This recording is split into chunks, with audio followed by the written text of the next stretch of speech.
Hey everyone, welcome back to Ravenzcraft Magic School. This is Planetary Magic Part 2. In this episode, we're going to be covering Mars and Mercury and the correspondences that go along with it. First off, we're going to start with Mars. Mars is often associated with the Greek god Ares, the god of war. Mars is associated with the warrior aspect. In Norse mythology, I think Tyr is a good representation or correspondence with Mars.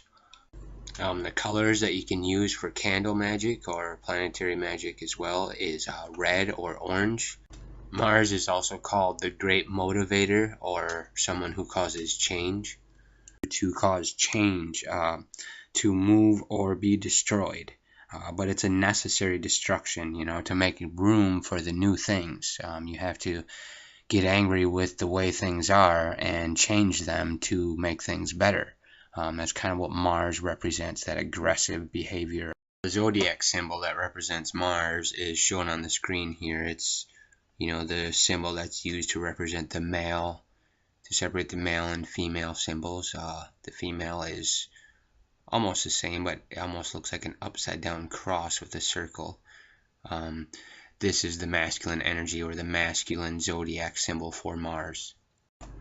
Or a rune or a symbol that lines up or corresponds with the element of fire. I think the Kenaz rune in the Futhark is good for that one. And you would want to use the element or those runes in a task that you would want to get done that's kind of challenging to you, like something you want to get done aggressively, something at work, something that's hard to get done. You would invoke these energies to accomplish that. And also remember, one of the laws of magic is when you invoke something, you have to evoke something, or other words around, if you are pushing out negativity and weakness, you invoke the strength and the positive to fill up what you pushed out. You don't want to leave a hole in nature, so to speak, because it can become filled back up with that negative energy, maybe even worse than before. Alright, so we got the correspondences of Mars. The gods Ares, Tyr, there's planetary spirits listed as Graphiel, Bartzabel. The number associated with it is 9. Colors of the candles you can use, red, orange. The zodiac symbol is Aries. The element is fire. The herbs you can use when you work with Mars is basil or dragon's blood. Dragon's blood is an actual, it's like a resin or an oil you can get. I actually have some now. It works really well and it smells really good. You can get it online anywhere pretty much if you search a little bit. Copal resin is also a good item to burn. So yeah, Mars, red, aggressive, anger, warrior, masculinity. You use it to conquer obstacles. Mercury, also known as the messenger. Mercury influences all communications, internet, cell phones, people-to-people communication, nature. It's also related to travel or commerce. It's also related to business and work, such as studying or teaching or magic. Mercury has a big part in magic because it is a part of communication. Greek god Hermes is associated with Mercury, and he has the flying shoes, so it's kind of like information with speed, communication with the quickness, kind of like the internet or phones, like I said before. I like to associate the Norse god Odin with Mercury because he is the giver of knowledge and information, and I think of Mercury as the giver of knowledge. And the planetary spirits listed for Mercury, they are Vahil, Vowel, and Cassiel.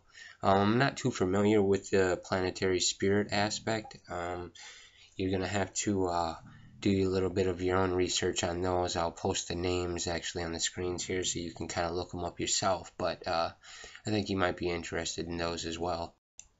The colors that correspond with Mercury that you can use in candle magic are gray, purple, or yellow.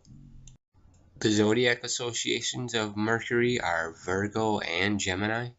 The element it's associated with is air. It makes sense because air is like knowledge. Sometimes it's invisible. It has to be spoken to you. It can flow like words. Air represents, learning or knowledge, or the invisible spirit.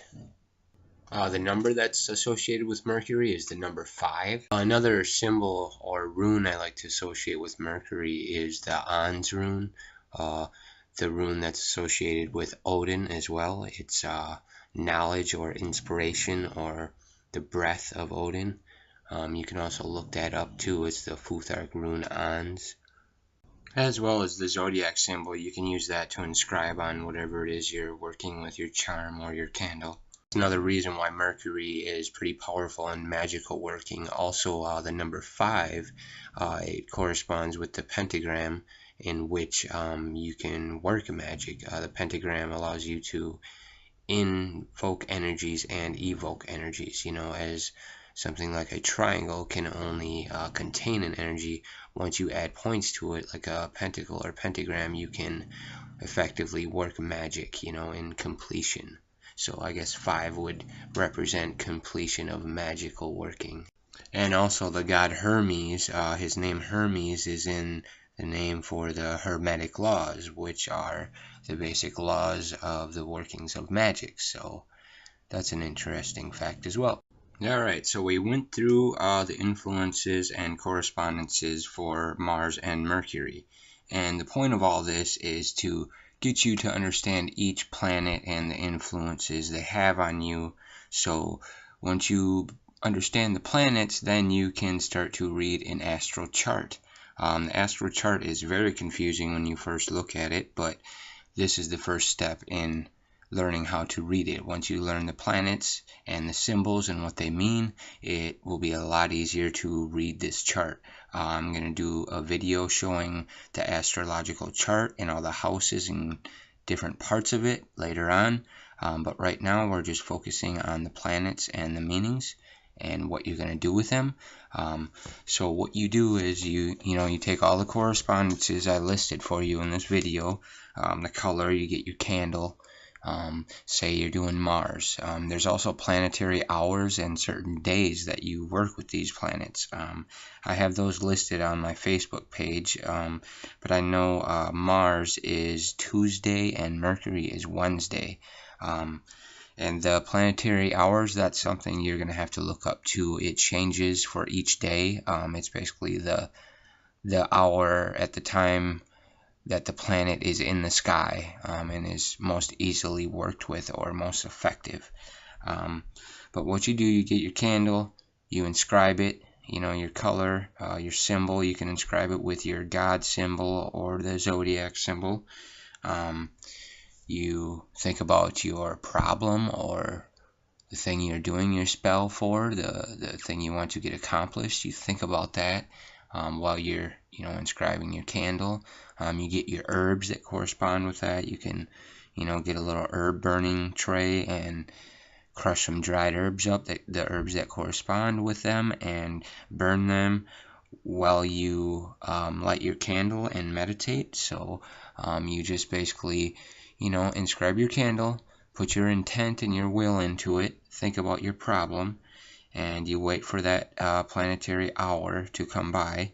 And that's kind of part of the magic too. It teaches you patience. Now you can take that time to prepare for your spell or your ritual, while you're waiting for that planetary hour to come up.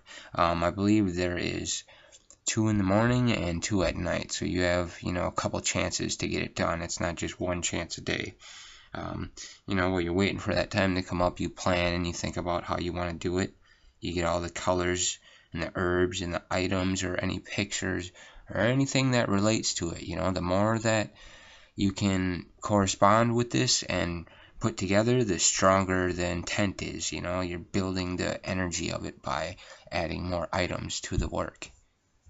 Take all your corresponding items, you sit down, put your candle on your altar, you light your candle, you say your hammer ritual or you cast your circle to clear your space. You call in your deities or your gods, you invoke your positive energies, you explain what you need help with, And you can meditate and sit there as long as you want. You do your little thing, and you let that candle burn out all the way. A thing I do is I'll take the whole candle, and I like to cut it maybe in half or even in thirds, so you don't use a whole candle for it, because a lot of times you don't have time to sit around it all day for a candle to burn out. So I just take a small piece of the candle, and I cut it carefully and melt it so it stands right, and you sit there and meditate while your candle burns out, and you think about your intent and will, and you do your magic, and your candle burns out, and you burn your herbs, and you send out your energies, your negative, and you send out you release your spell, and you forget about it. That's another method I told you about. Once you do a spell or a ritual, you think about it intentionally when you're doing it. You put all that emotion and intent into it and consciousness into it as much as you can. But after you're finished with it, let it go. Let it be cast out into the nature, into the world, and let it do its work. Because it will not work if you are constantly thinking about it. You have to let it go. You can't sit there and dwell on it and think about it and wait for it to happen. You have to forget about it. That's one of the methods. Forget about it.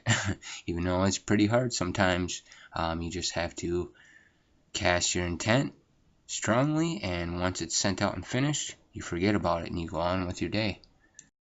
Also, it's important when you're evoking or pushing out negativity or something that you don't want in your life, you have to invoke. When you push out energy, you leave a hole in nature, and when you invoke or evoke, you must do the opposite. If you push out, you must call in. If you call in, you must push out. If you don't do this, it's said that you can leave a hole in nature, and nature refills that hole with sometimes worse negative energy than before. So that's just another tip I wanted to let you know. When you invoke, you must banish as well. Alright, well, that's pretty much it on Mars and Mercury right now that I know of. Like I said, you can go out and explore. I encourage you to learn more about planetary magic. Heck, come back and teach me some stuff. I'm all about learning more. That's what I'm doing this for. I want to teach as well as learn, and when I teach or share things, I learn more. So don't feel afraid to comment or send in something. I'd even be happy to make a video about your information if you wanted to. If you wanted a poem or pictures or anything that you wanted to share that you want to add in a video, I'll do it. I want to make this an interactive thing. I want to get you involved as well. So I hope this kind of helped you understand a little bit more about planetary magic. I'm going to be making another episode about another 2 planets, and I'm going to go down the list until they're done. And like I said before, this may seem tedious and boring, but there's a reason for all this. You must know the basics first. You must understand the planets and the effects that they have on you. And then you move on to the natal chart, which allows you to do readings. You hear people talking about, hey, can you do an astral reading for me? Well, you're going to know how to do this once you finish watching these videos about this series. So I hope I keep your interest, and keep watching, and take care of yourself, and stay on the positive path.